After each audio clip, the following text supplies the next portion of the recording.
everybody. You're listening to and watching the Comic Book Bears podcast. I'm Bill Zanowitz. I'm Steve Morey.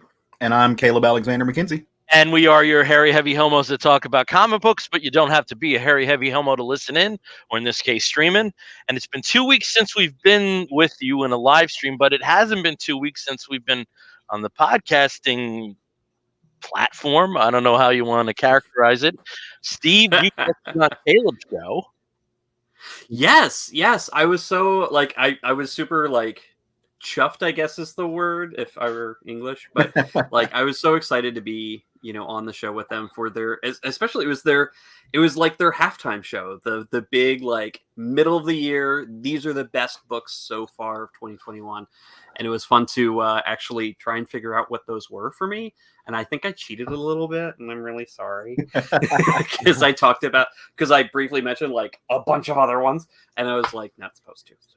It's okay because I always do that too, and it's nice having somebody else break the rules first because then I don't get the side eye from my co-host. Yeah. I could feel the stares through Skype, basically, through Zoom, but no, it was a ton of fun. I always love listening to you guys, and it was fun actually getting to be on the show with you. Well, we loved having you, and yeah, folks can go find that it's Southern Fried Geekery podcast, just same places you find CBB. So make sure you're downloading both. Yep. And Steve wasn't the only one who was somewhat promiscuous, because the past Tuesday I was on the Movie Bears podcast talking about the film that we're going to talk about at the beginning of the show, which is The Suicide Squad. Mm-hmm. And what really knocked me out was I was on with them when the first Suicide Squad movie came out, and when Will said it came out in 2016, my jaw dropped. It just doesn't feel that long ago. But 5 years ago, and it's. I mean, we could talk about it, but I do have to say, if you look at the Harley Quinn in that movie and the Harley Quinn in this movie, I mean, if you talk about character arcs and development of a character and an actress, journey with a character, amazing. All right. Well, we gave you a little bit of a hint there. We're going to be talking the Suicide Squad, and then we're going to be talking about a bunch of comic books, because that's what we do. And I know we've been doing things where we're kind of, displaying what geek stuff we've gotten recently. Haven't gotten that much, but I've been active. For some reason, I went to two. I want to say for some reason, it's, out of the realm of possibility. Know why? With the return of concerts and outdoor concerts, it just seems that the schedule just aligned with a bunch of soft rock concerts from tribute bands that I've been able to see. So I saw an Eagles tribute band, and I saw on this past Sunday the Crosby, Stills, Nash and Young tribute band, Laurel Canyon, and I got my rock in. I guess you could say that. But in some geekettes, I did get the second Batman: The Long Honeymoon DVD. Still unopened. Have to get to that. The Long Honeymoon? The Long Halloween. I was going to say The Long Honeymoon is Elvis Costello's song, and that's over here. That would be a mashup. I finally got some trivia contest wins again. I saw that. Yeah, I finally got some. I missed out on 1 week, and then I got nothing. Though I got the right answers, I wasn't quick enough on the trigger or whatever. But some of the auction wins I got X-Men 54. This is nice. I had one issue as a kid of X-Men from the 60s, and that just evaporated in my hands, But this is the only pre-new X-Men book I have, apart from a reprint. So that's kind of cool. And I got a one of the key Jim Lee issues, the Batman Natasha Logan team up in the 1940s, and I love that gray suit. I think I'm the only person who does, but I love that gray outfit. You do? Yeah, Okay. I think it's killer. Yeah, I think, like I said, I'm the only person who does, but it's one of those things. Okay. I just The old Black yeah, Widow suit. that's cool. And then I got a comic that I feel every gay male superhero comic book fan should have at some point in their life. Yes, I got my hands on a giant size Man Thing. Geez, some Yep. and then last week was the Funko's online convention, and I did get TDK from the Suicide Squad Ooh, Nice. and this awesome Dr. Fate. that's gorgeous. You can see that, yeah. So did get a few things, but it wasn't like the onslaught of the last 2 times we got together.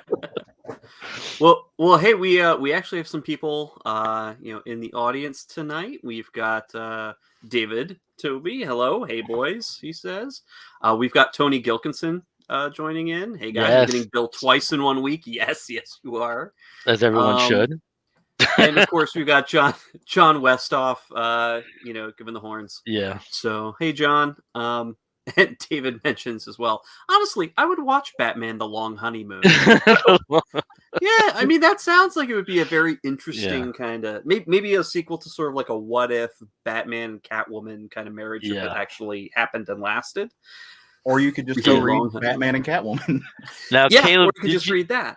Did you leave the room to bring in some vinyl? Well, I was going to, but then I realized I didn't have time to get. Okay. Get back. So if right. I can get excused, 'cause I thought I had it up here, but I left it downstairs. Be excused. I don't know. Steve, can you cover while he gets it, or I can vamp Britney Spears style. Possibly just describe what it is, because Okay, it's really freaking cool. Yeah. It's really... I'll just describe it. So yeah, I did grab some new vinyl. That's been my new kick because the hubby decided he wanted a vinyl player, and I took full advantage of that. But I picked up 2 new ones this week. The first one is it's Gary Clark Jr.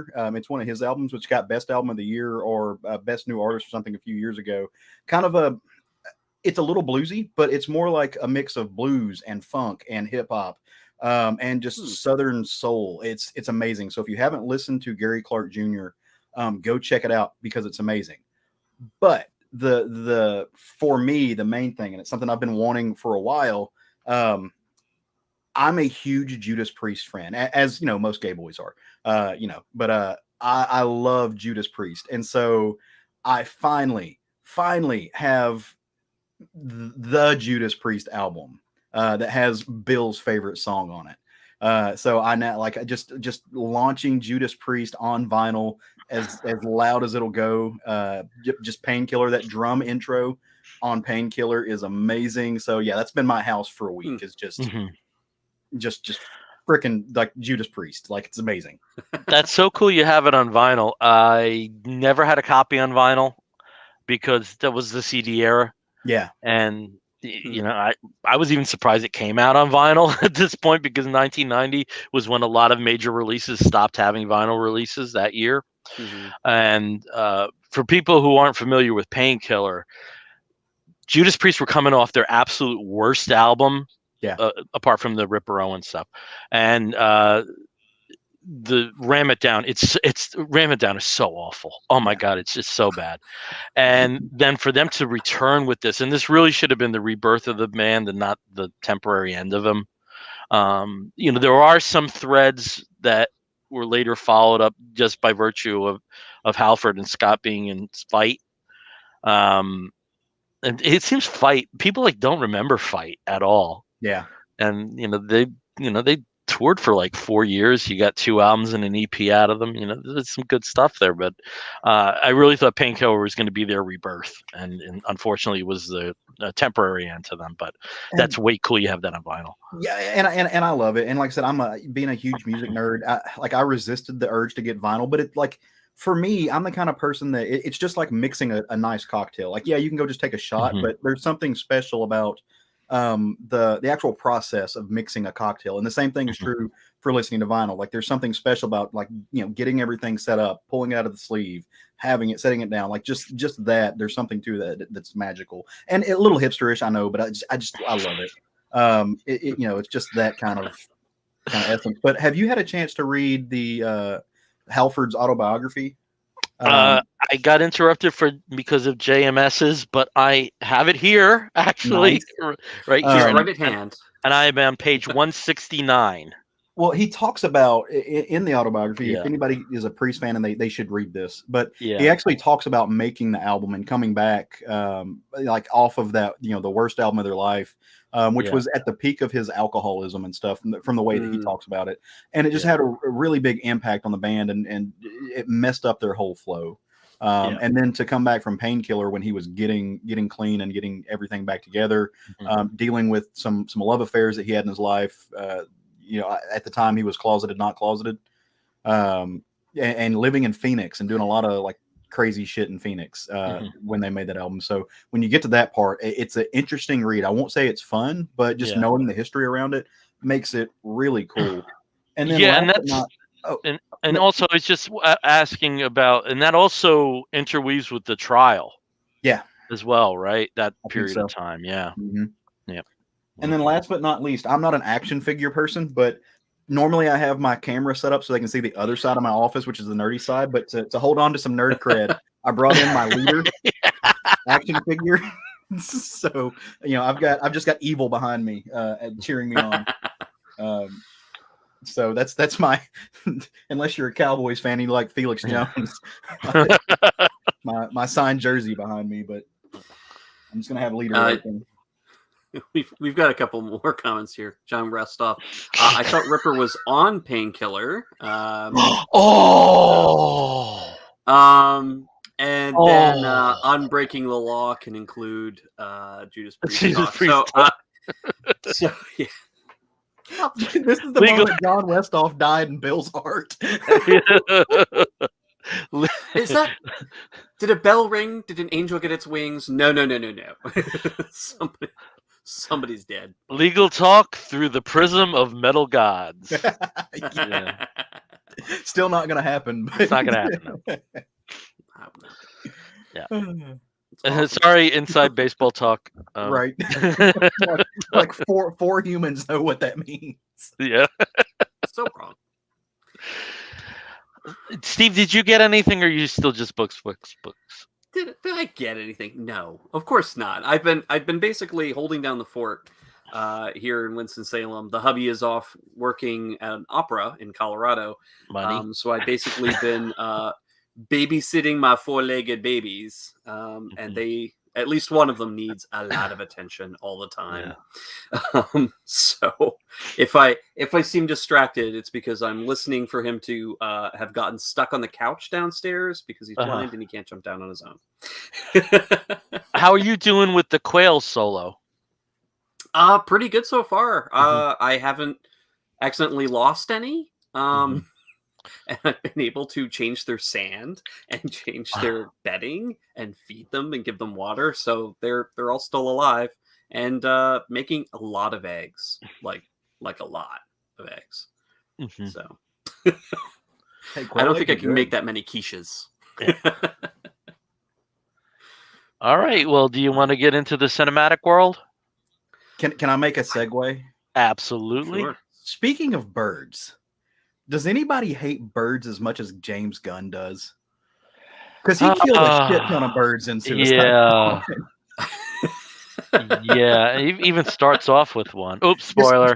From the very beginning. Yeah.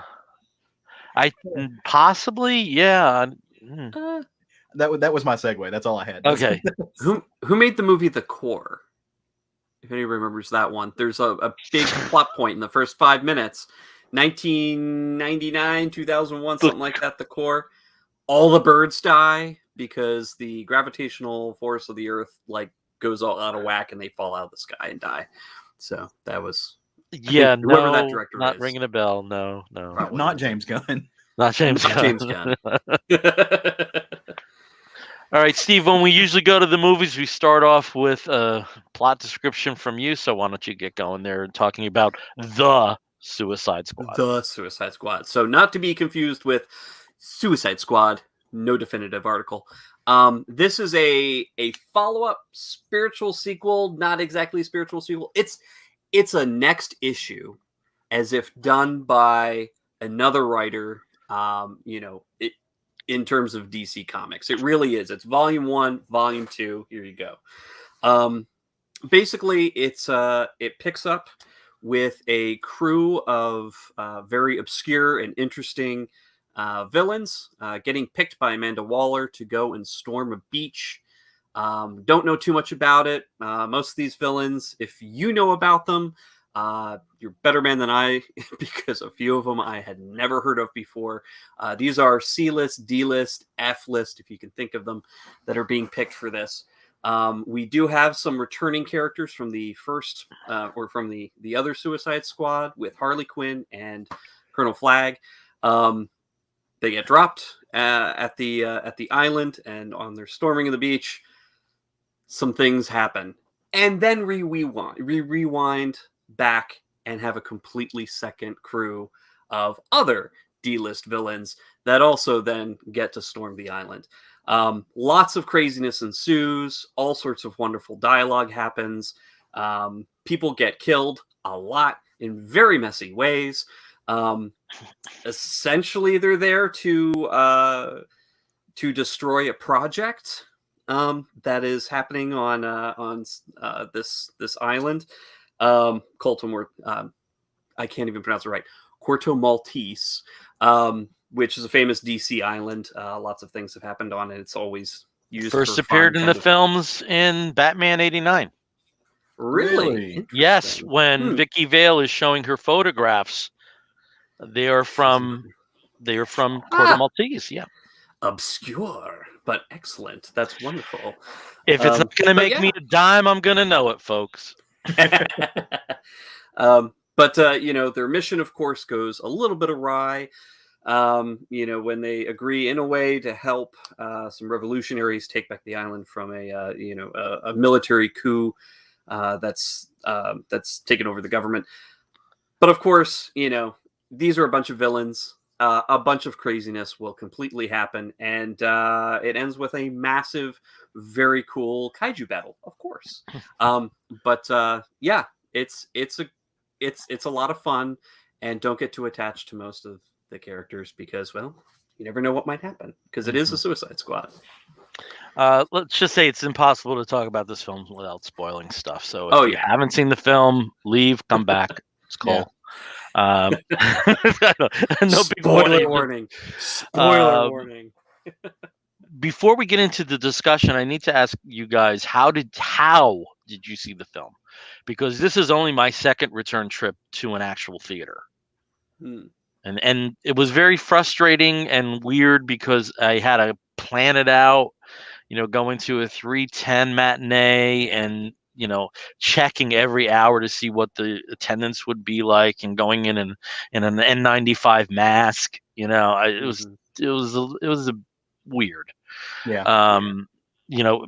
Because the only time I've been to the theater otherwise was the Sparks Brothers in the halcyon days of early June, and when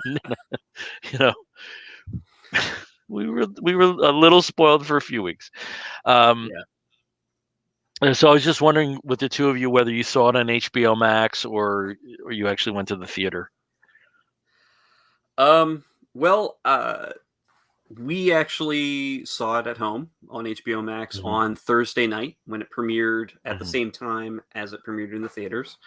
And it was definitely helpful because, my husband was home before he had to leave for Colorado, so we got to watch it together.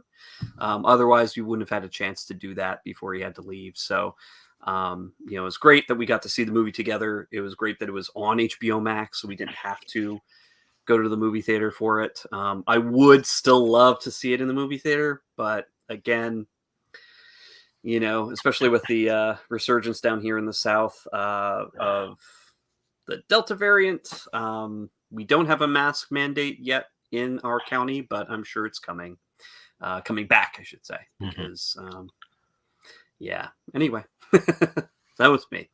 So we actually went and saw it in the theater, which was really fun. It was kind of a reward. I had a big ethics test for law school this past Wednesday, so that was kind of my PRE.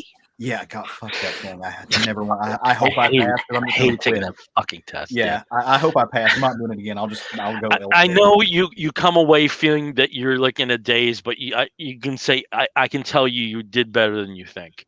I hope so. Did you have like weird questions about judicial responsibilities? And because they were like, I've never been taught this ever. You Yeah. know, on a few of those questions. So I was like, well, I haven't answered C in a while. Yeah. Yeah, yeah. there were some judicial ethics. Luckily, the program I used to study had some of those, so I felt like I got them. Like I felt okay. But if you ever take a test like that, it's very much like, oh, there's 2 right answers, so pick the best one, and it sucks. But that was kind of to go to the movies and see the show was kind of a pat on the head reward from the Hubs. He was like, let's go check this out, and so. Steve made a good point. Like, I'm in Arkansas right now. Besides Florida and Texas, we're a hotbed of COVID, but we have a local theater that is very, very on top of things. They come in, you have to pick your tickets online, and once you sit down, like whatever seat you buy, they automatically X out the seats next to you. So for social distancing purposes, so they're giving up seats. And they come in and wipe everything down between showings. So like we felt okay going. And so we went and checked it out, and it was a lot of fun. So it's beautiful on the big screen. Like, so yeah, Steve, if you can go see it, if you get a chance, there's something about seeing it in the high definition on the big screen, because the film, and you guys have seen it, so I think you'd agree, it's larger than life, and there's so many moments that just have this punch that just when it's on that screen, just hit. It's an event, right? Like, that's what I said to Steve when I came back. I was like, well, that was an event. Yeah, and I think one thing where you really come away with an appreciation by seeing it in the theater is the sound editing. Yeah.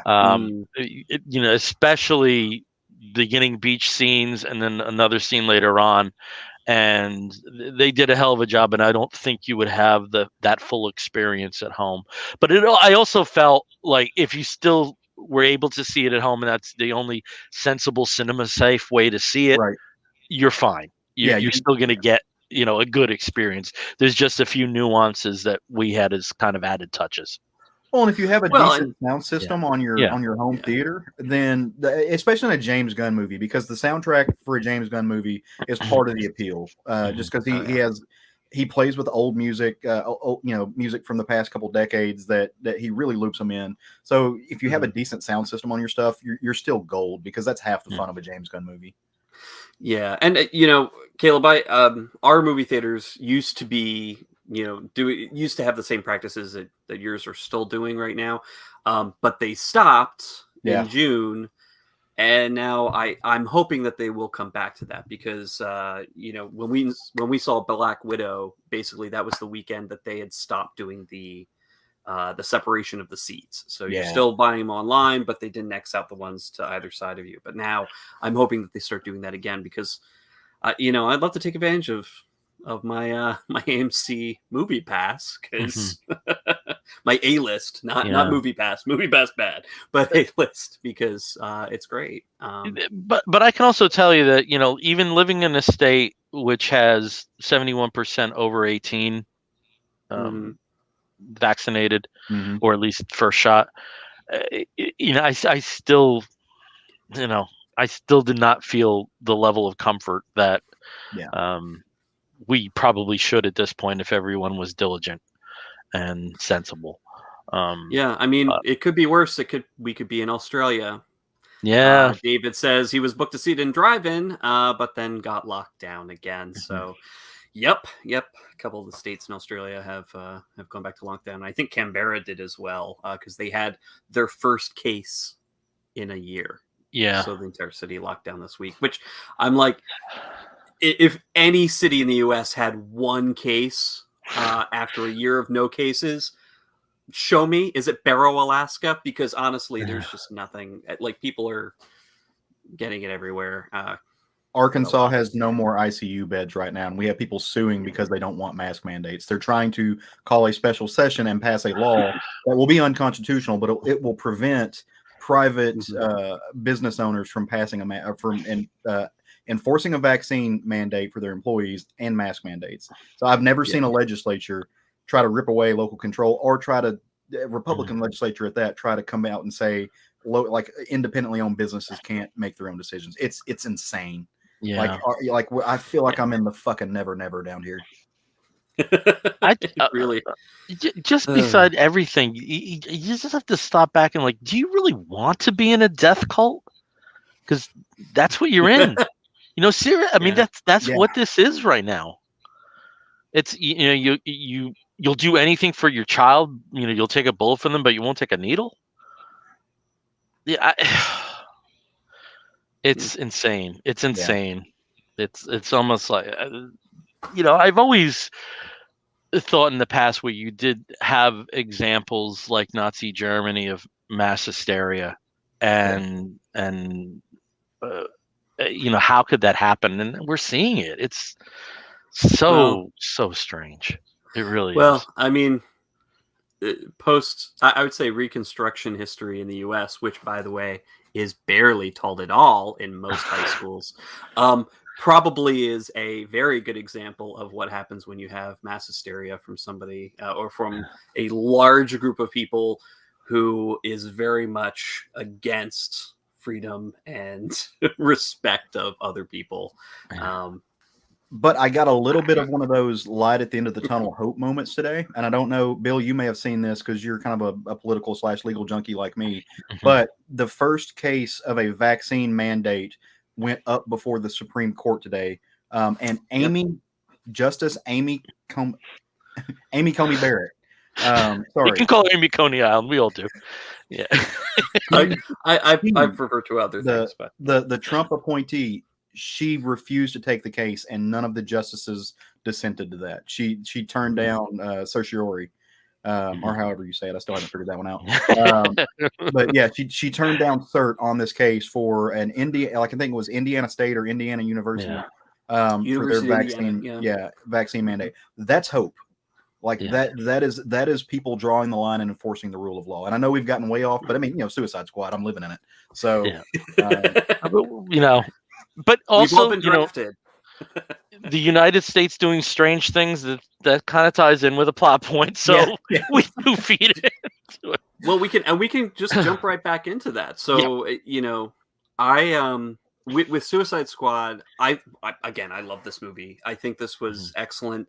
I think James Gunn is a great director. I've loved him since Slither. Slither was, I think, the first James Gunn movie I saw, and it had everything if you like gory movies, or if you're a really big fan of Night of the Creeps from 1985, I think it was, because it's kind of a spiritual sequel to that.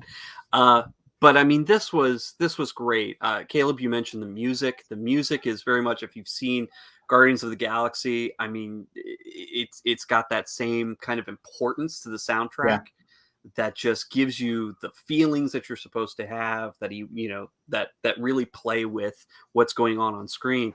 I think the acting choices, from the cast was great. You really felt a connection to almost everybody. Even some very minor characters that that popped up, like some of the crew in Amanda Waller's group behind the scenes in this in the control room at Belle Reve. You even had like some villains that I'm sure the majority of people seeing this movie have never seen, who aren't comic book fans or who don't read DC, have never heard of before, but actually having some really amazing moments. Polka Dot Man, I think, was a surprise hit for a lot of people, but just seeing things from his perspective, where he's talking about how he's crazy because, well, everybody's my mother and I hate my mother. Well, then you see things from his perspective, and holy shit, everybody is his mother. And also how freaking overpowered he is in the movie. It's awesome. Like, I'm just like, what is this? Like, okay, like this guy's got to be the comedic relief. Like, right? He's the joke character. He's the kitsch. No, not at all. He's a badass of the highest proportion. It's basically cosmic disintegration blobs. It's just, oh my god.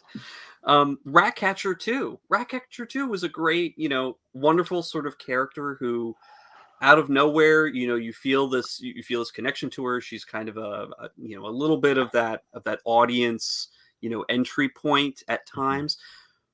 But then also, because of her, you get one of the great scene stealers of the entire movie, Sebastian, who's just the cutest rat ever. And I love Sebastian. And I don't want anything to happen to Sebastian because Sebastian's a wonderful little rat. It makes me happy every time he's on screen. Yeah. But Steve, and of course, Sylvester Stallone in one of his best turns. If you do end up getting the Ratcatcher Funko Pop, you do get a tiny little Sebastian with it.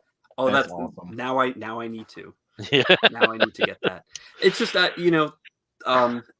everybody in this, and of course, like I had mentioned before, I mean, so many people die. So many of the main characters that you see on screen, dead. The person that you think is going to be a villain, dead pretty much within 10 minutes of Harley Quinn meeting him. Like, I mean, just things that, characters that pop up and disappear and get slaughtered pretty quick. I mean, it takes the first movie, the original, like the first Suicide Squad, David Ayer's Suicide Squad, where they kill off a couple of the villains that get picked. This one pretty much acts as an entire team, right, within the first 20 minutes. Pretty fantastic. If you like your villains dying, or your heroes dying. Caleb, what do you want on it there? Do what now? Yeah, sure. I didn't love this film in the way that Steve loved it. I was entertained though, and I'll say that because, and that's me saying I didn't love it is no reflection on how good the film was. I've said it before. Comedies aren't my cup of tea. Like you give me a movie like The Lighthouse, and I'm just eating it up. But this was entertaining. It was fun. I'm a big fan of the trauma stuff that Steve was talking about from way back when. This to me, it had all the charm of the first Guardians of the Galaxy film, and all of the budget meets effects of a good trauma film. It's like if trauma had Disney money, this is what they could do. And that's literally, well, I mean, I guess WB money, but that's literally what they get. And so I really appreciated that because he was able to pull some of those, look, it's a rated R film. And so he was able to pull some of those like gore moments or really, really dark themes, like Ratcatcher's father. Some of the issues with him, and I'm not going to spoil it, but you get to see moments that you're like, oh, like this is in a superhero movie, and I like some really dark stuff, but it doesn't lose its heart. And I was talking with a friend today, and it kind of dawned on me. I was like, this is the difference between the difference between this and a movie like Justice League. There's a lot of differences, but Justice League was dark and gritty, but it didn't have any joy. Whereas this is dark, it's gritty, it's grimy, it's hard, but even those hard moments are full of joy, and I really I appreciated that. Not to mention, like I literally laughed out loud multiple times. Like you said, first 10 minutes, did anybody check and see if Weasel could get in the water? like viscerally had a hard time catching my breath. I was laughing so hard. And my litmus test for superhero films, and I think a lot of people who are like us have this kind of same thing, is whether or not Roger enjoys them. Because my husband is like, he loves the movies, but he could give a shit less about comics. Like that's just not his cup of tea. He doesn't care about superheroes. He's not steeped in this world like we are. When he is enjoying himself and having fun and connecting with these characters, then regardless of if it's my thing, to me, that's a mark of a good film, especially with these big blockbuster superhero films. If they're pulling in people who are not like lifelong fans and who aren't catching even the Easter eggs that we all catch and love, if they're enjoying it and they're having fun, then to me it's a win, because that's what these blockbuster superhero films are about. Pulling in a mass audience and introducing these characters, C-list, D-list characters, and making people who don't particularly care about comics or superheroes on a daily basis fall in love with them. Like that lasting legacy, that to me is the mark of a good superhero film, and he loved it. So it was worth the price of admission. We'll see it again, and I'll laugh again. Yeah, I came away, I think, somewhere between the two of you. I really enjoyed this film. I mean, was it is it going to be an Oscar contender? No, but that's not designed to be that kind of film. And I think you really hit on something, Caleb, is that the joy and the fun level. Mhm. I'm not a big gore guy. Like I could never sit through Cannibal Holocaust. I can never. No, yeah. There's certain films I can never sit through. But when you do have hyper violence like this, like I think of what we've seen in the Kingsman films. Right. I Mhm. absolutely love that stuff. When it's heads blown up left and right. I love that stuff when it's just such a ridiculous, over the top degree that you can't help but laugh because That's of the Mhm. ridiculousness of it. that's the trauma of it Um, all. Like but Toxic Yeah. yeah, Avenger. Like I can watch that all day. but you did hit on another point, was that there was these wonderful character moments. Hmm. Mhm. You mentioned with Ratcatcher, you mentioned with some of the other characters, even who ends up being effectively, and I hate to call him the villain, but the antagonist in Starro the Conqueror. Just a beautiful line that they Oh, provide. I was content to, I was happy watch the floating in stars, space, staring at the stars. staring at the stars. Yeah, yeah. and you're Like like, that. oh, god damn it. Shocking. Yeah. Shocking. Uh, And um, and the bad guys really were, as always, the American government. yeah. The Americans are always the real bad guys behind everything. But at the same token, they didn't let the film, be ground down in, Mhm. exposition or anything along those lines. Like just even the character of Bloodsport, you know, Right. British guy with a French or French Cajun last name, and there's no explanation why he's got a British accent. It's just you just accept it. We're not going to bog down on that. We're just going to tell the story and keep going and keep going. I thought it was such a well cast film, and I Mhm. thought that the grouping that they have in this one works so much better than the first one. Yeah. Yeah. It was just, the very concept of Suicide Squad is um, something organic coming from something inorganic because of just the weird groupings that happen. And I mean, Idris Elba was just such a great leading man. John Cena is such a great straight man comedian. Just Yeah. used him perfectly. Everybody in it, was just at the top of their game, even if they were in fairly small parts. Hmm. Yeah. I loved Amanda Waller's team at home base and what they end up doing. Yeah. There was just a lot of great touches, and even with the team there, showing that there is some humanity behind this person who's one of the most inhumane bureaucrats around. The human Yeah. life means absolutely nothing, and you're never going to be able to surround yourself with people like that. Even Trump administration didn't have There's that. got to be some people who are So, like, this isn't at good. some point, I'm saying goodbye. Yeah. Yeah. Um, But yeah, I mean, but it I just, just thought everything worked so well. It was the yeah. perfect director for this kind of, for this kind of conceit, and this really was the film we should have had from the get-go with the first one. Yeah. This is the kind of territory that they should mind. I have to say I was very shocked at the beginning with the loss of Boomerang, Yeah. because Yeah. that kind of set the template. All right, everything's off the table. Yeah. It's like the first film, Slipknot was in it just enough to be toyetic, Hmm. and this one, who cares? Like just Yeah. boom. Um, Well, even Javelin, and this is the thing that yeah, I think it's always really interesting, going back and looking at it. Javelin had an extremely important part of this movie, even though he was one of the first ones to bite it, because Yeah. it was his weapon that ends up making it through the whole film, and Harley Mhm. uses it and ends up defeating, uh, yeah, But anyway, we do have a comment here from DC Cathro. Hello, thank you for joining us. yeah. Hey, I TT. never in a bazillion years thought I'd ever get to see Starro in a film. 100%. 100%. The first time I saw that preview months ago, and there's a giant purple tentacle, I was like, this can't be happening. Starro in a movie. Starro's in a movie. It's in a movie. Like, I just, a live action film. It is just shocking and wonderful, and I'm so happy that this movie got made. Well, and Even after the reception of the first film.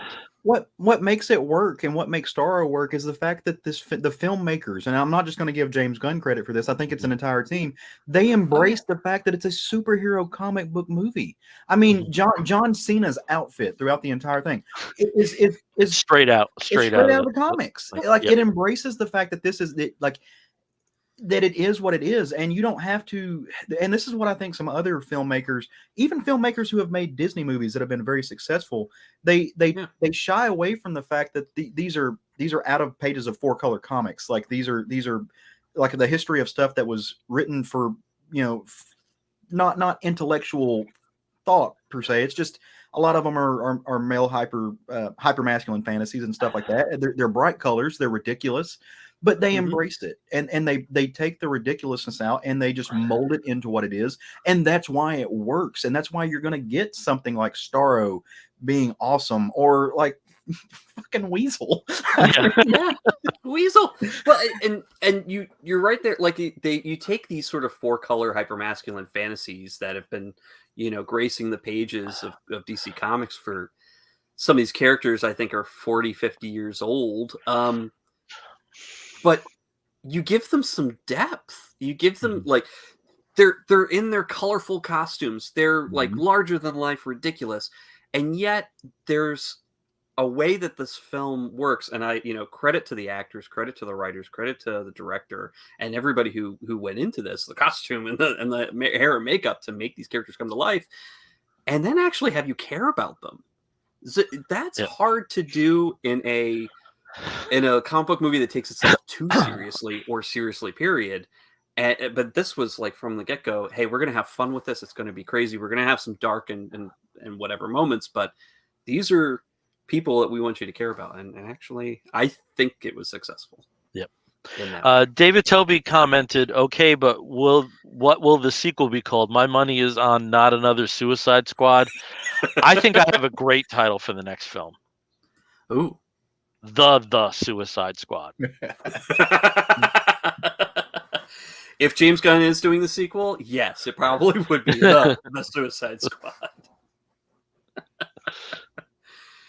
But I think you hit on most of the major points there. Good cast, good conception.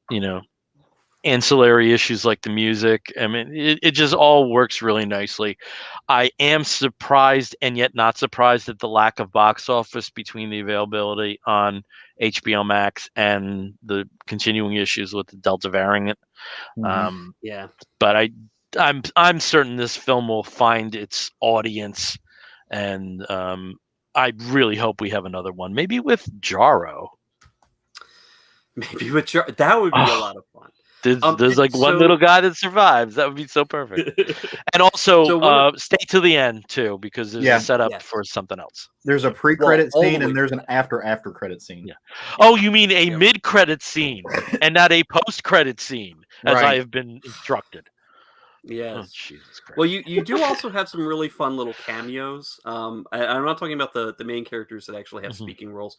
Taika Waititi shows up in this as well as Ratcatcher 1. Blink and you miss it. It's kind of a darker scene, but it's kind of like, wait a minute, that guy. Basically anybody who James Gunn has worked with, is going to be in this. Of course, you've also got Pom Klementieff, also from Guardians of the Galaxy, makes a very blink and you'll miss it cameo as well, in a strip club, dance bar, etc. But yeah, I mean, you've got some really fun little characters that pop in and out, or cameos that pop in and out, and you're like, you know what? And we would be remiss if we didn't say shout out to Sylvester Stallone, because King Shark. Like, we haven't talked a lot about King Shark, but King Shark, it's hard to say that any one character, quote unquote, stole a show, because the chemistry between all of them was great. But King Shark had some of the best moments, as far as just like bringing the temperature in the room down. It just num. One thing. So good. Also, there've been so many criticisms about the DC extended universe, and I just love that you can have a film along the lines of Shazam, which works comedically in many ways, and this film, couldn't be different but their coexistence makes sense because of the complexities of a shared universe. Mhm. And I just think, from that aspect, it's a very worthy addition to the DCU. I still probably would rank Wonder Woman as the best of the films so far. But this gives me hope for what comes in the future as well. Yeah. Because I do think that there is a course correction towards joy.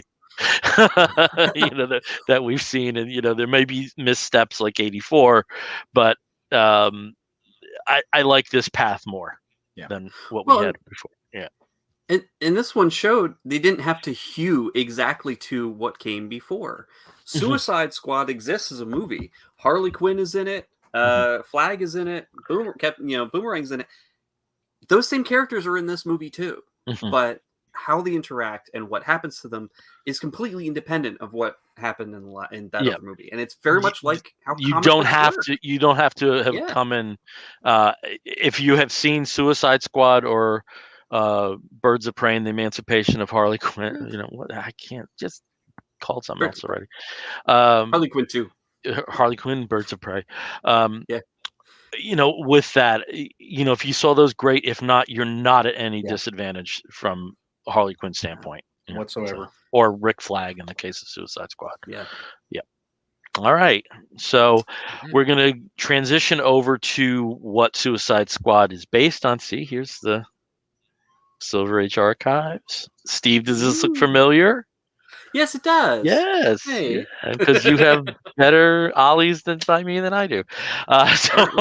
So we're going to talk some comic books, and we'll start with Steve. Steve, tell us about we can't even call them 4-color anymore, but tell us about a funny book that you're reading that you're digging. Digitally colored, with a million different possible shades. So this is a graphic novel that was released just a couple weeks back called I Am Not Starfire. And I, of course, picked this up, knew nothing about it before, didn't even read the back of it. I was like, you know what? Hey, it's coming out from DC's, youth-geared trade imprint. I gotta get it. And this one, infinite possibilities, infinite frontier, everything's possibly canon, doesn't really matter. In this book, it's being told by the perspective of Mandy, the daughter of Starfire. Now, how did Starfire get a daughter? When did it happen? It doesn't matter. It's okay. This is Mandy. Mandy is the teenage daughter. She's goth. She's, broody. She's a bigger girl. And here she is basically next to this, gorgeous Amazonian, well, not Amazonian, I guess, Tamaranian princess of a mother. And of course, throughout the book, she really does have to kind of compare herself to her mom, and as does everybody else, because they all know her mother is Starfire of the Teen Titans / Titans, and is a superhero and this gorgeous, goddess of a woman. And then here she is, Mandy. She's dark, she's gloomy, she's sarcastic, she's a teenager, and definitely not like her mom. But as the book goes on and Mandy has time to, explore her friendships, explore her crush on another girl in school that seems to be a lot more under the surface than she comes across with her gang of, ditto-head friends. She starts to realize that, maybe there's something else here. Maybe, I'm not just somebody living in the shadow of my mom, and there's something else that I can do other than just kind of like sticking myself, in like a gloomy hole and, quoting a lot of Cure lyrics or something. Like, she actually does start thinking about herself in a different way. And of course, this happens just in time for her good old aunt to show up and cause some problems. So, the climax of this book, of course, is very cool, where everything comes together: her friends, her feelings about herself, and of course, her Tamaranian heritage. So I really recommend it. It's great for all ages. I think maybe junior try up for this rather than a DC Kids focused all ages book. But it's a lot of fun, and of course, it's written by Marco Tamaki, who is just killing it all over DC the past couple of years. I mean, she came in with a vengeance, and she is just putting stuff out left and right, and I love it. And it is art. The art is done by Yoshi Yoshitani, and it's a very interesting style, kind of semi manga, and also a little bit sort of that Cartoon Network style that occurs, but aged up a little bit. So it's a lot of fun, very colorful, very dynamic artwork. I love it. I think it's a lot of fun, and I would totally recommend this for junior high up. I think if you like the Titans, if you like Starfire, maybe you don't, and you want to see another perspective of it, check out I Am Not Starfire by Marco Tamaki and Yoshi Yoshitani. Okay. As I flashed it, I do have it, but I haven't had a chance to read it, and I will at some point. Yay. Yeah, that was my major question: is who the hell this artist is, because I never heard of them. They've done they've done a lot of covers. Yeah. For a couple different like IDW and DC and some other books. I'm not too sure. I don't think I've actually read anything else that they've done the full interiors on, though. So I do have a question, though, since it does seem that that this character, that Mandy would have a sounding board in Aunt Raven. Do the other Titans make an appearance? They do make a cameo, but several cameo appearances, but they're not really the important part of this. In fact, that's okay. One of the plot points is that Mandy is just so over them and over her mother that she's like, I don't care if my mom's off fighting in some other galaxy with the Titans. I don't care. It's better if they're not around, because I don't, whatever. They're just my mom's friends. Okay. So, and Raven, of course, she shows up in it, but she's not a major factor. It's ancillary. Okay. Yeah. All right. Yeah. All right. Let's go over to Caleb. Caleb, tell us about something you're reading that you're enjoying. Absolutely. Before, I wanted to ask a question, though, Steve. So Marco Tamaki, kind of got her start in writing these kind of like YA graphic novels. Does this feel like she's kind of returned home in a sense? I think so, with the added benefit of being able to use licensed DC characters, because a lot of her YA graphic novels previous to this were very heavily queer, very lesbian focused, and in this character, I'm not spoiling anything. Mandy is a queer character as well, and she's so comfortable writing this type of story, this type of character, but it's not like she wrote this story and then she just stamped some DC characters on top of it. This is definitely something that really, she was able to integrate both her other styles and her other books that she's kind of written, that kind of topic that she's written on, and really integrated into what DC has to bring to the table. So I really like the Mandy character, and I'm kind of hopeful that Mandy might show up in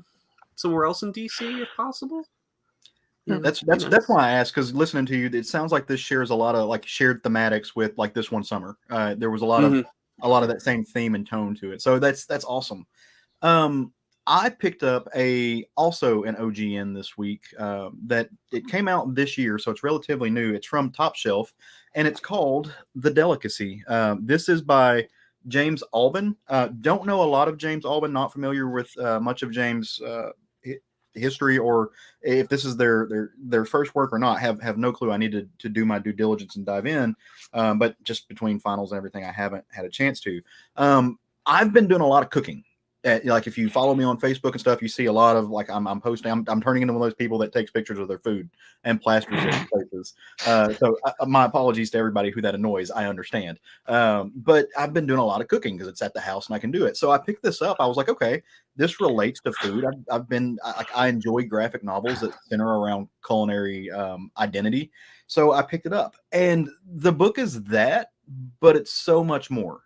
It goes above and beyond what I expected of it. It centers around these two brothers, and they live on an island off the coast of Scotland. Their mother is a hippie. She's very much into Wicca. She doesn't want electricity or internet. She shuns society and evil capitalist corporate culture. She doesn't want anything to do with it, and she's raised her kids, Tulip and Rowan, in this atmosphere. But one day, a visitor comes to their fair little hamlet on the island, and it turns out that mom had a sister that she was estranged from, and a brother-in-law that she didn't even know about, and they've both disappeared, and no one knows what happens to them. But they've gone through the process of being declared deceased, and they left everything to Tulip and Rowan, their nephew. It's that they had no idea, they'd never talked to, in the will. And so this attorney comes to the island, and he's helping do all the walking through what they've been bequeathed, and misses the last ferry out of town.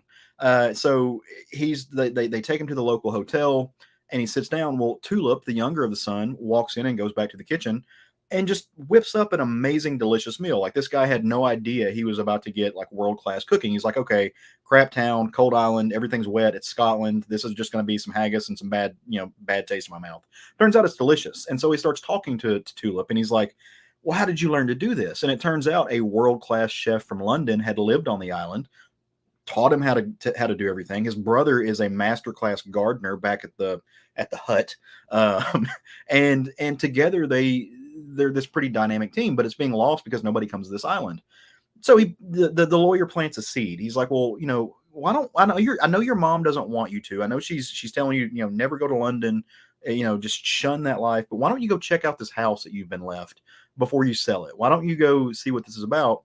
Get a taste of the city, and consider doing something with it. Like maybe open up your own restaurant if you sell it. So Rowan Tulip goes back to Rowan, and he's like, hey, like listen to this plan. What should we do? And of course, mom hits the fan, but they decide to go. They're both adults, so they go to London.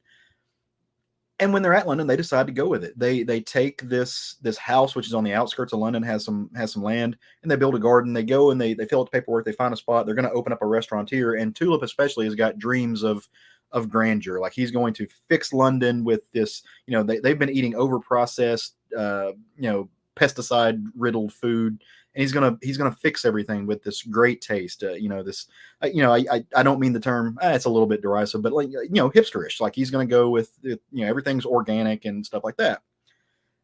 And it doesn't work at first, but then people start catching on. The brother goes, and Rowan lives at the shack. He's very isolated. He doesn't talk to anybody. He doesn't venture out. He just stays there with his garden, and he's lonely. He misses his brother, and the brother, Tulip, doesn't come around very often. He misses his mom. Mom doesn't call because mom doesn't like phones, because phones give you like alien brainwaves or something. I don't know. So he gets a little lonely. But as he's gardening, he finds this spot, and these mushrooms are growing, and these weird fungi that he has he can't place them. But he's willing to test the water, so he cooks one up, and it's delicious. Like, it changes. It's almost psychedelic in the way that it affects him, but it's not those kind of mushrooms. He's not getting high. It's just the flavor and the taste is so intense that it just opens up a whole culinary universe. So he gives it to his brother, who goes back to London, starts cooking with it. All of a sudden, he's getting world-class foodies and Instagram, whatever they're called, the influencers coming into his shop in London. And it becomes a hit. Like, all of a sudden he's right up there with Emerald. He's legendary in the world. Like, he is the new culinary hot shit in the world, and he's opening up spots in New York and everything. But these mushrooms that are doing all of this, there's a limited supply, right? Like, they slow down and start dwindling. And it's at that point that the book becomes a murder mystery. And I'm not going to go past that, because I hope that piques your interest enough to go, how did this go from being a story about these two wonderkin children who come into the big city and blow up? What's their relationship as brothers like? What is their how does it affect them, to turn into they're losing themselves in separate ways, not only to the business, to their dreams, the fulfillment of their dreams, it actually works to their detriment, but also how that they start separating from one another and from the people that they used to be. I can't say enough good things about James Albin's art. I think you can see it. It's kind of for those of you who are watching, it's it's borderline impressionistic. He lets your mind fill in the gaps. It's not trying to be hyper detailed. He has a lot of like watercolor, almost a Crayola feel to some of his pages. But the way that he blends his hues, it's deceptive because you're thinking, okay, this is kind of simplistic artwork, but then you start looking at the detail of the pages, and he doesn't just do black lines. He'll use red lines when a person's supposed to feel the same way to just outline their face.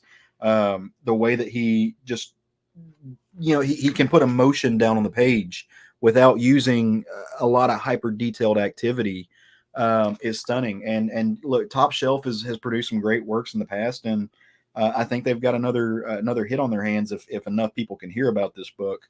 And I should say, shout out to our friend David Price, who also has read this book and talked about it, and is the one he's how I found out about it. Mm-hmm. And it's a stunning work. It speaks to both the kid in me who grew up in the country in the garden and dreamed of living in the big city. It speaks to the part of me that maybe gets a little too bougie at times and forgets where I came from, as my husband likes to remind me. But at the end of the day, it's all about, it finds a weird spot because it's not about saying that, hey, you shouldn't follow your dreams, but it's also about how, if you follow your dreams in a way that's not responsible, it's going to ruin your life. If you don't put brackets on yourself, if you don't put boundaries in place for yourself, you never know what you're capable of. And, it could drive you from cooking to murder. So, check this out if you haven't. It's stunning. And twists like you wouldn't believe. Like out of a book like this, I had no idea. Just plot twists left and right just to throw you off of where it's headed. It's fantastic. Mm-hmm. I did peek on the Top Shelf website, and it appears that James Albon has 2 other works through Top Shelf: Her Bark and Her Bite, and A Shining Beacon. And he was born in Cambridge, England, but lived most of his life in Northeast Scotland. And seems he has some other work outside of that, but that's I've never heard of that creator before. Brand new to me, and just knocked it out of the park. Stunning work, truly stunning work. Looks like almost like colored pencil in some of those pages that you showed. And I'm wondering if it is.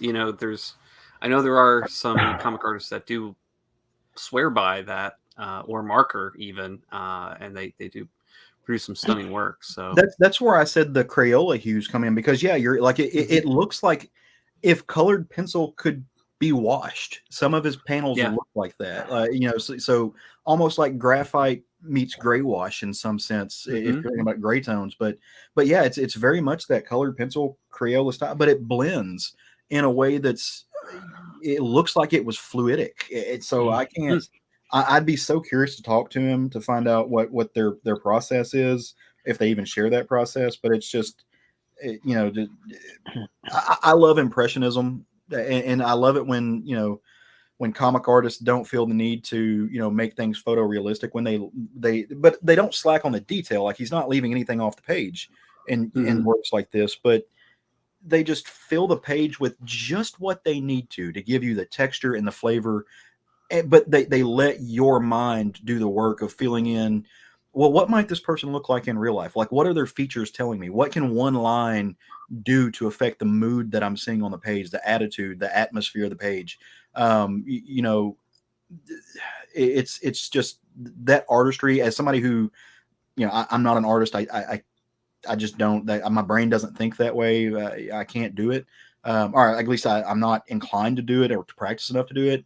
I'm always fascinated by what the artist is attempting to tell me, and what they want to convey through the use of color, through the use of minimalism to a point. Not that this is minimalism, but it's getting there. Yeah. Okay. Cool. All right. Well, I'm going to talk about a book that came out from a publisher that Steve has talked about a number of times, and that's AWA Upshot. And the book I want to talk about is Not All Robots, written by Mark Russell with art by Mike Diodato Jr. and Lee Loffridge. And this book takes place in the year 2056. And in the future of 2056, the robots have taken over, sort of. Mankind has screwed a lot of things up, and most of civilization lives in what they call bubble cities. And what we were exposed to here is Bubble Atlanta. And we are with the family known as the Walters, and the Walters have a robot that's assigned to them who does the work. None of the humans really work anymore. All the labor is done by robotic functions. And Razorball, they all have robot names, is the family robot, and he doesn't really have a relationship with the family. When he comes home from his job at the factory, he goes right to the garage and just doesn't have anything to do with them. And where we're at, this has been 10 years since we've had the disasters that have led to the air being spoiled and the necessity to live in a bubbled atmosphere. And because of advancements in artificial intelligence and robotic automation, this is where we're at. They're also in the process of creating something known as the Mandroids, which will be much more human looking robots.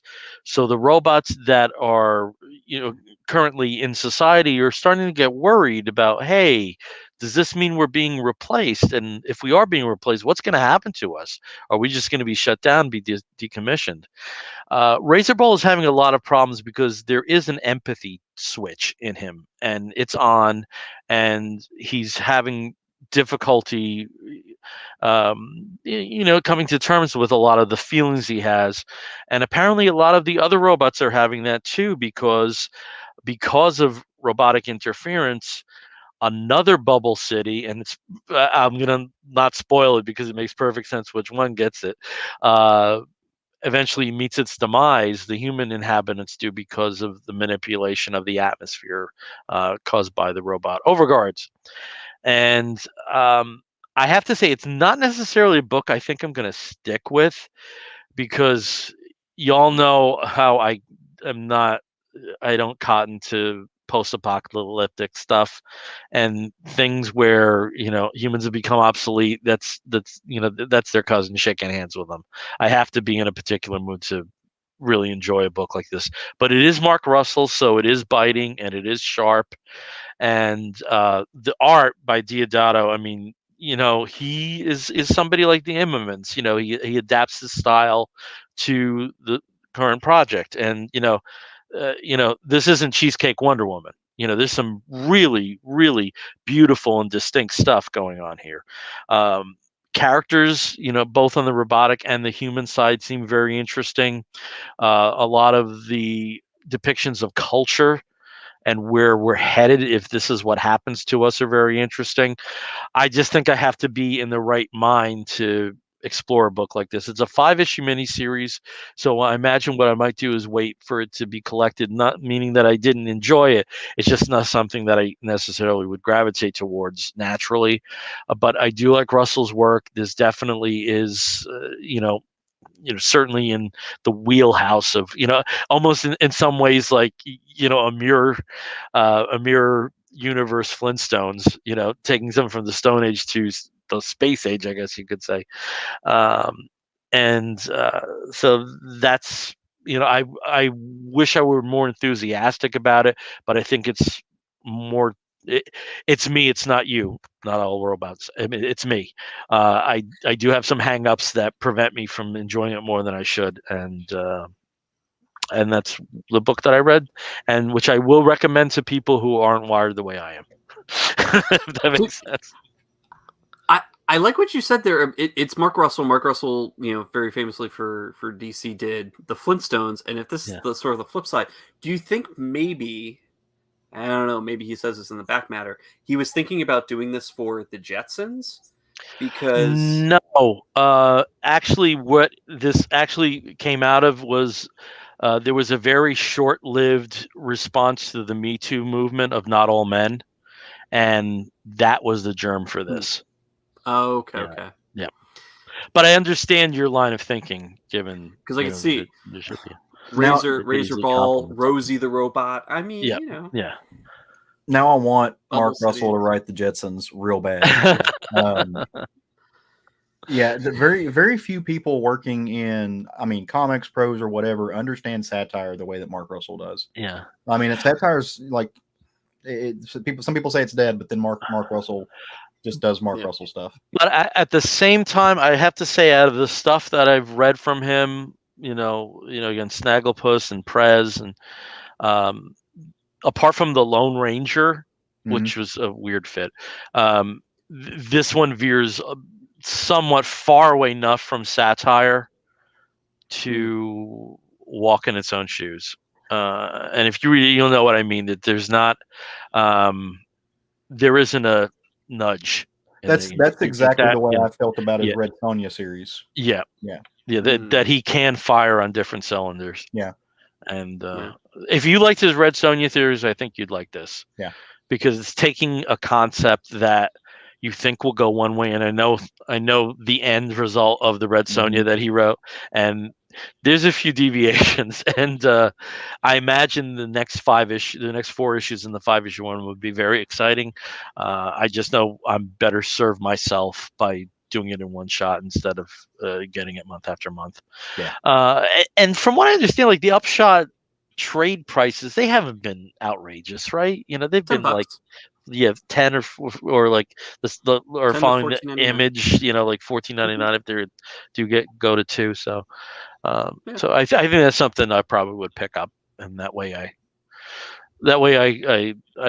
treat myself correctly. So. My buddy Matt, we read this book, and my Yeah. buddy Matt made a really interesting point. It's kind of odd seeing like this level of humor juxtaposed with like Mike Deodato Jr.'s art, like current style. They're almost two. Like he says, there's almost two ends of a pole that and somehow it works really well. Yeah. It's. Yeah, Steve, I know you've gotten so much Upshot stuff. Did you get this? It's sitting in my pull box, which I haven't had a Okay. chance to get to Charlotte to pick up. But I've been reading every AWA series, with the exception of Archangel 8, and no, I read Red Border as well. But yeah, I mean, I just love everything they put out, whether it's the superhero shared universe or whether it's the unique, creator focused minis. They've all been enjoyable in very different ways. It's every genre, really. And the back issue ad for the Telepass has made me interested. The that's AMS part of the and shared Steve Epting. Yeah, I think I'm going to be grabbing that too now, just on that ad. That's good. I've been really enjoying Moths and the Resistance book that's out now as well. We do have a couple comments here. John Runyon. Hey, John. Rosie's got to be so tired of doing those Jetson dishes. # free Rosie. Yes, of course. Mr. J. That was the original Mr. J. Yeah. And then David mentions, I mean, the idea that satire is dead in and of itself breathes life into satire again. Yeah. But, I think Mark Russell, the fact that he's going from satire to other projects means that he doesn't get burnt out. There's only so many snarky things you can say about the Bible and or modern politics and the pursuit of money, like Billionaire's Island, without having to kind of clear your palate a little bit. But yeah, I'm looking forward to reading it. Okay. All right. Well, tell us about something else you read. So real quickly, one book that I've been following, it's in its 3rd issue. Just came out this week. It's called The 6 Sidekicks of Trigger Keaton. And oh my God. I mean, it's written by Kyle Starks, who, if you've never read any of his stuff, Sex Castle being the first book I ever read of his Rick and Morty stuff, basically so much that he's done over the past 5 years. I have to say, if you haven't read anything else, pick this book up and you'll get right away what he's about. He is a very strong humorist. He loves action and he knows how to write action.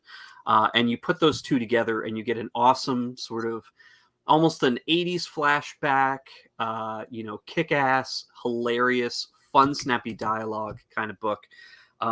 And the premise of this series is that Trigger Keaton, from the title, and actually, here's a headshot of him signed by Trigger Keaton from 1988.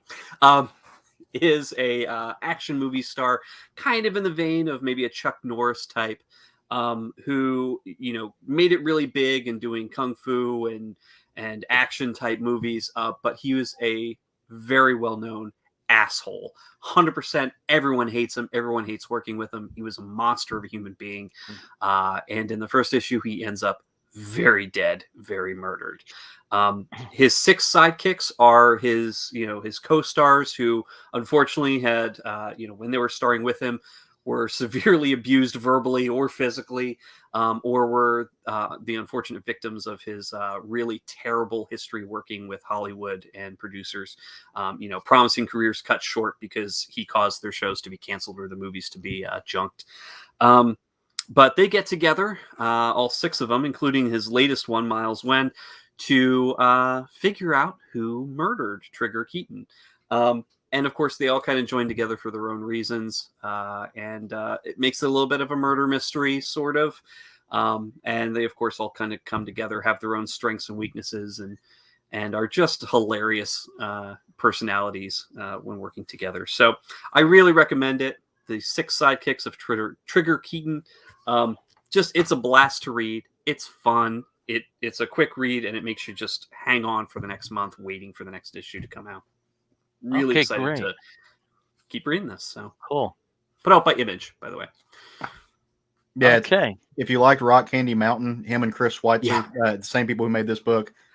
Chris Schweitzer. Oh, his art is so much fun. Yeah, it's just some of the most lined faces ever, but it just feels perfect for this type of story. Really great panel work and just expressions. Just a lot of fun. Kind of reminds me a little bit of Rob Guillory a little bit. If you like his artwork from Chew and his own book, which I've totally blanked on right now. All right, Caleb, do you have another book to talk about? I do, and this is going to be another quick one. So pick this up. It's about 2 weeks old now. It's called The Me You Love in the Dark. It's by Scotty Young, Jorge Corona, and Jean-Francois Bellew with Nate Picos on the letters. Same team from Middle West.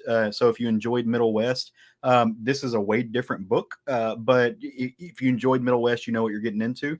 The premise of the book is there is a young artist who has kind of had her moment. She's bloomed. The world knows who she is now, and she's rented this old haunted house because she is having artist block and she can't make anything. So she's going to go live by herself in this haunted house. It's going to be her muse. She's going to be inspired. She's going to make gorgeous, dark and troubled art. It's going to be her next big thing.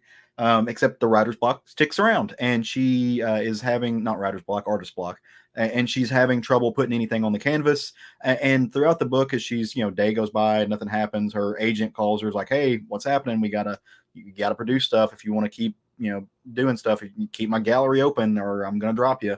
And throughout the whole thing, she's talking to the ghost, and nothing's happening. It's very funny. It's like, okay, this house isn't really haunted. She doesn't really believe the bullshit, but she's gonna do it anyway. Until the last 3 pages where the ghost starts talking back, and it gets crazy from there. She is not prepared to deal with the fact that what she thought was just a tale, was an urban legend, is really true, and is now communicating back with her, and she doesn't know what she's going to do because she's just there with a ghost. Fun stuff. I love Jorge Corona. I love what he does on the page. It's absolutely stunning. Jean-Francois Bellew's colors are as stunning as always. If you've read I Hate Fairyland, or most of Scotty Young's stuff, Jean-Francois is the colorist on most of his stuff. Killer book. I have no idea if this is going to have the heart and the gut punch that Middle West does, but I have faith that it's going to be something close, and I'm in for the ride. Okay, great. Well, we have to talk some superheroes on this show. So I may as well go back to the first. Now, originally I was going to talk about a number of Superman books, but we are kind of pressed for time here. So just quickly, there's a lot going on written by Philip Kennedy Johnson, which includes the main action title and this incredible Action Comics annual 2013 2021. I don't know, it pops into my head, which features the future state characters of the L family and gives one particular character a much nicer happy ending than you got in the future state. Superman and the Authority, the new miniseries, which is going to be Grant Morrison's farewell to DC Comics, at least for a time. So the first issue is out. I think maybe the second issue came out today. I didn't get it. I don't possibly, or maybe next week. Anyway, so this was a very interesting story, which basically was focused on Manchester Black, but very encouraged by that. But the main book I want to talk about is the first issue of Superman, Son of Kal-El. And judging by Steve's reactions, he read this and really enjoyed this. Written by the amazing Tom Taylor and with art by John Timms. And this follows John Kent as he takes the mantle of Superman while Superman is dealing with stuff that's going on out in outer space on Warworld, though the comics really haven't caught up to that. So I just wish there was a little more editorial control there at DC, but what the hell.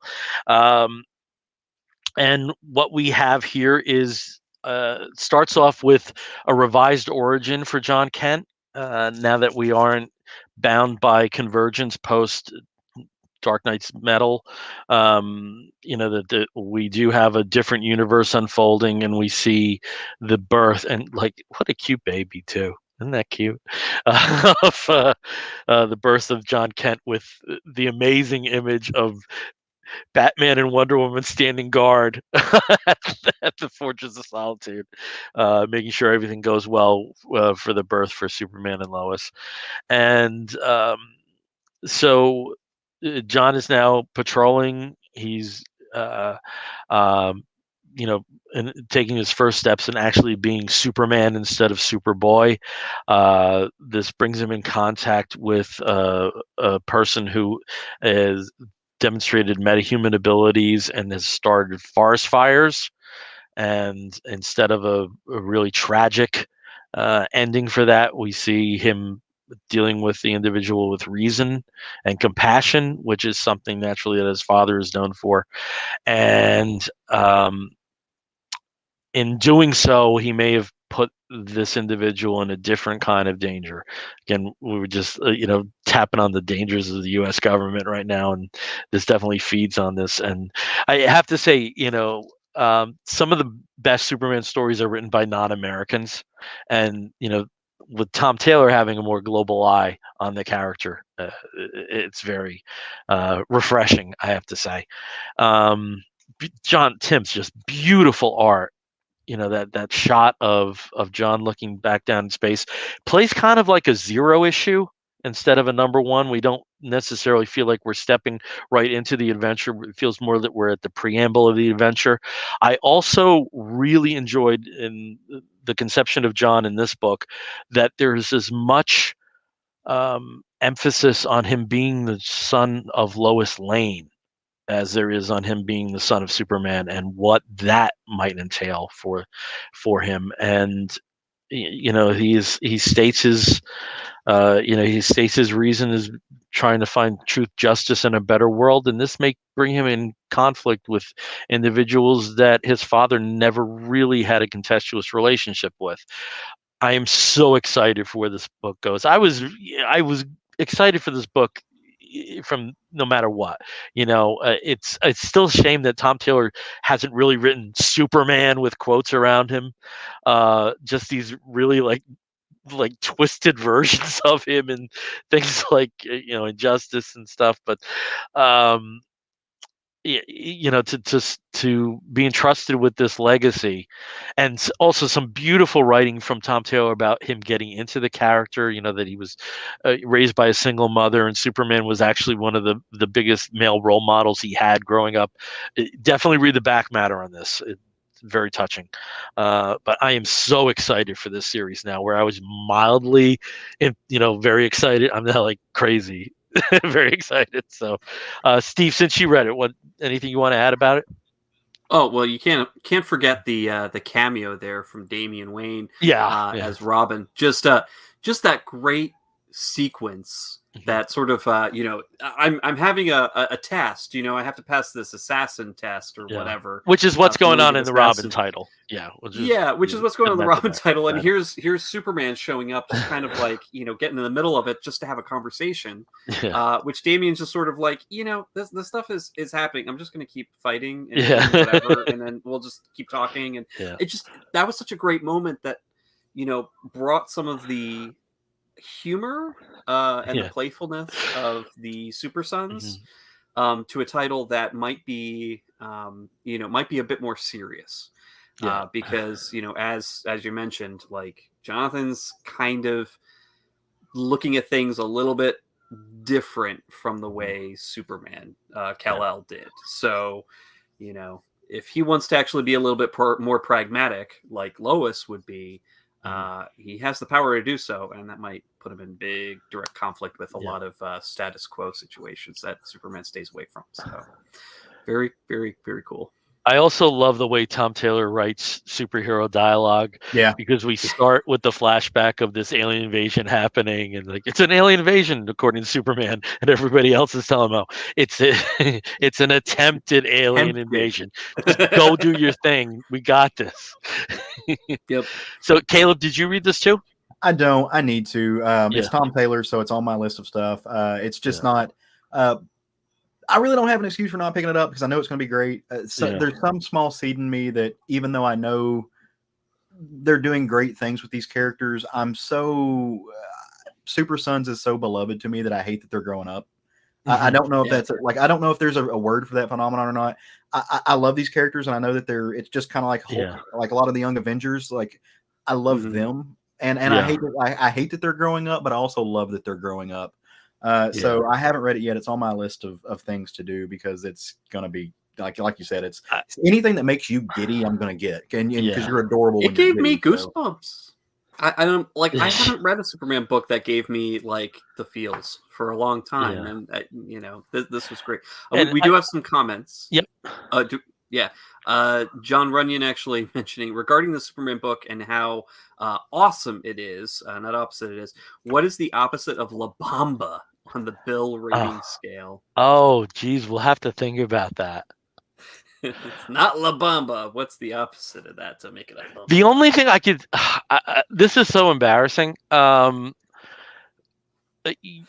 up in the 80s, there was a lot of quasi-Val talk, no matter where you grew up. And I think one word that definitely survives is rad. And one phrase that I used to have when I was happy was, "I'm like Mr. Goodlife." So that I don't know if that's quite it, but I have to think about this because it doesn't have quite the either the cadence or the bombast of La Bamba. I'll have to think about that. That was the first one that came to mind, though. I'm sorry. Yeah, we got to find something that's meme worthy. For that sort of like.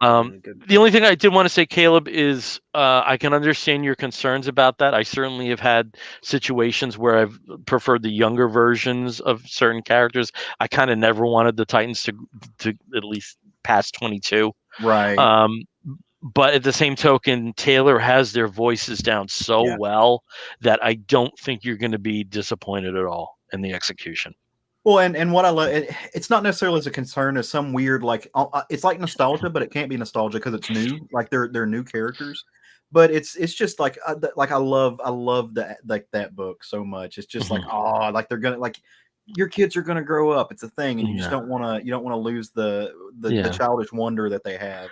Yeah. Same thing that Tom Taylor did with Honey Badger over in Wolverine. Very similar. They're in very good hands. And I've just got to rip the Band-Aid off and accept it. Yeah. Oh, that's interesting. We didn't talk about news. Maybe another time we'll talk about the Substack stuff. Yeah. That was a big thing to hit this week. Yeah. We'll do that next All time. right. Do we have any other comments there, Steve, or was the? It's kind of nice to end on John's one there. Yeah. Yeah. Okay. Right. So we're going to start wrapping the show up, and when we wrap an episode of the Comic Book Bears podcast up, we do so with a segment we call the Woofs of the Week segment. In the bear community, if you find a fellow attractive, you woof at him, kind of like this. Woof. I've never demonstrated it before. There you go.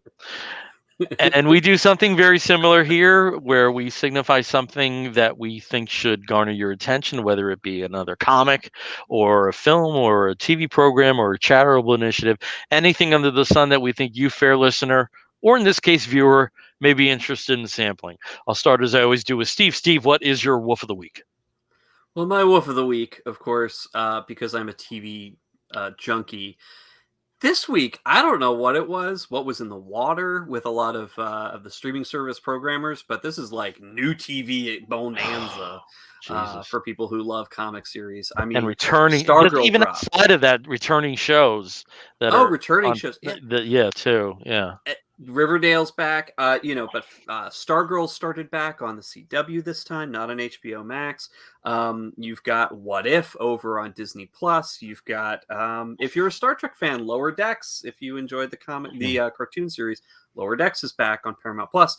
Or if you're like me, and I know Bill, and probably lots of other people who watch this show or listen to it, Titans just dropped today on Hobomax, and just for a surprise, because they're just trying to be nice to us, they dropped 3 new episodes. So the first 3 episodes of season 3 of Titans came out today.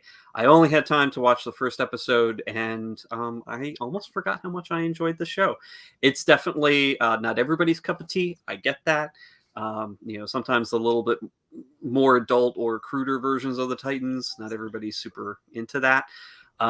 But the first episode really throws you right into the mix with a sort of a reinterpretation of Death in the Family, reintroduces Barbara Gordon, which is very interesting.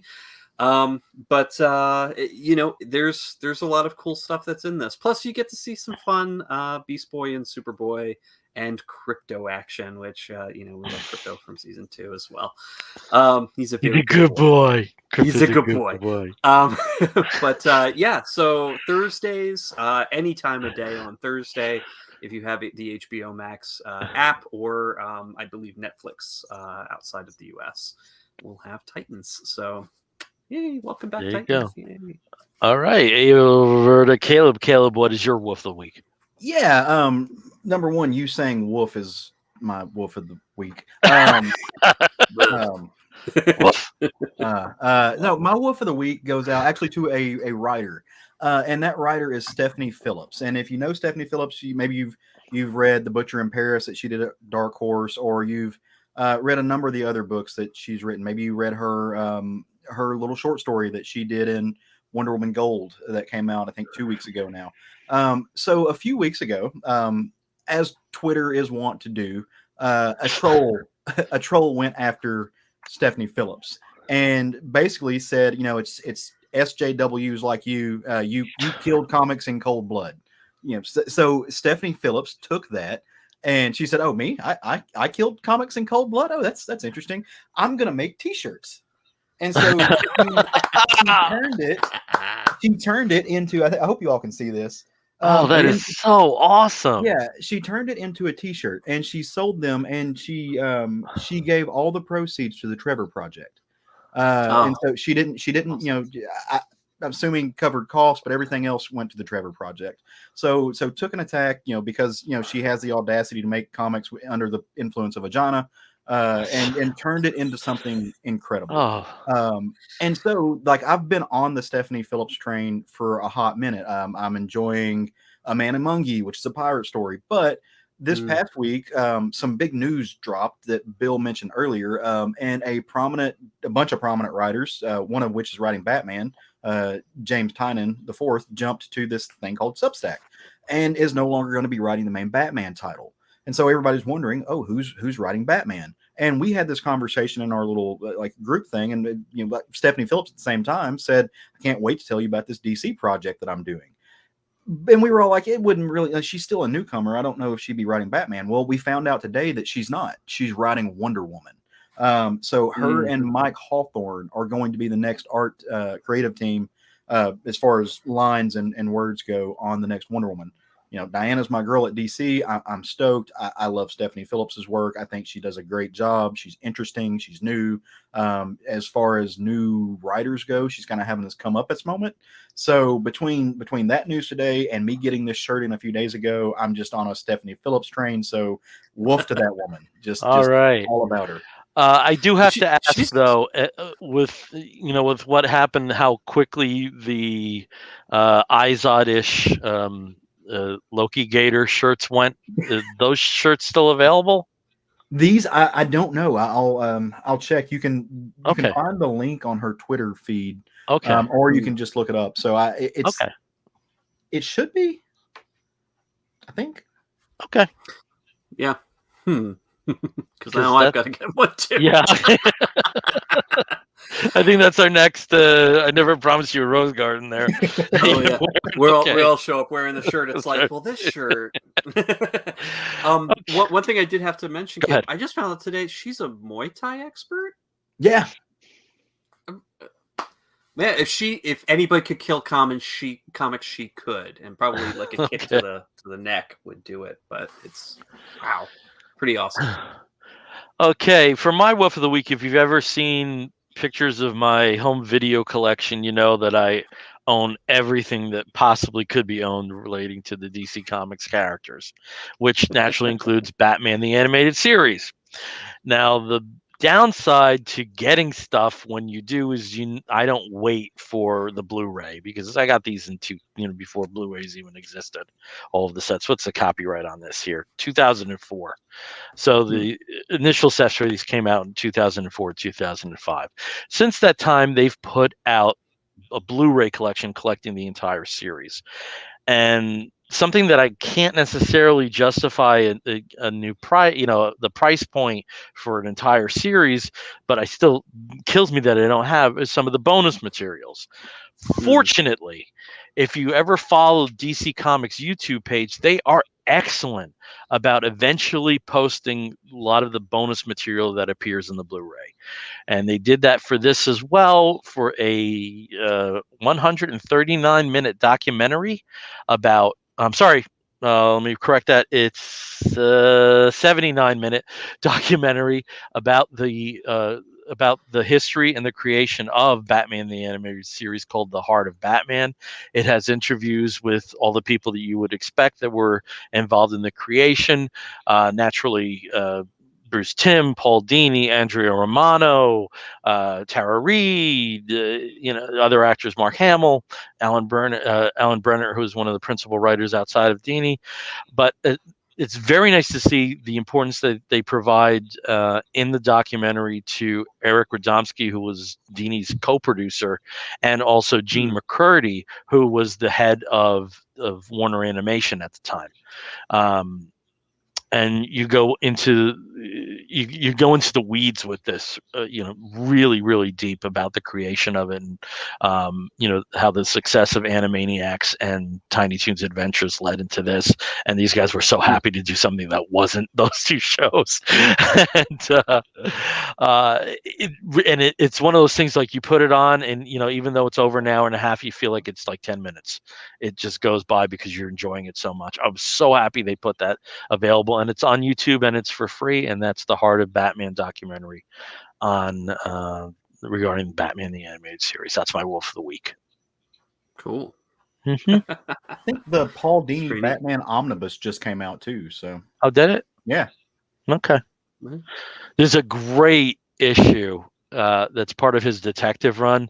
Do you guys remember the one with Tim Drake and Joker having a laugh off when he was captured? It's a great sequence. It's a really great sequence. Sadly, I haven't read any detective from that era. So. Oh, okay. Well, if you ever go there, You have something to look forward to. All right, so we're going to wrap this one up. Again, we are the Comic Book Bears podcast. You can find us on the Twitter and the Tumblr and the Instagram and Substack. No, as Comic Book Bears. You can find us on the Facebook as Comic Book Bears podcast. If you want to listen to us, please do so by downloading us through iTunes, listening us through Stitcher Radio, or catching us on many of the other podcatching platforms.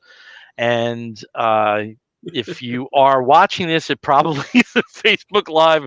Yes, leader, I will tell them everything. And if you are watching it later through our YouTube channel, please like our channel and leave a comment because we greatly appreciate that. So until next time, I'm Bill Zanowitz. I'm Steve Morey. And I'm Caleb Alexander McKenzie. You're going to hear a woof and an explosion. We'll be back real soon. Take care, everyone. Bye.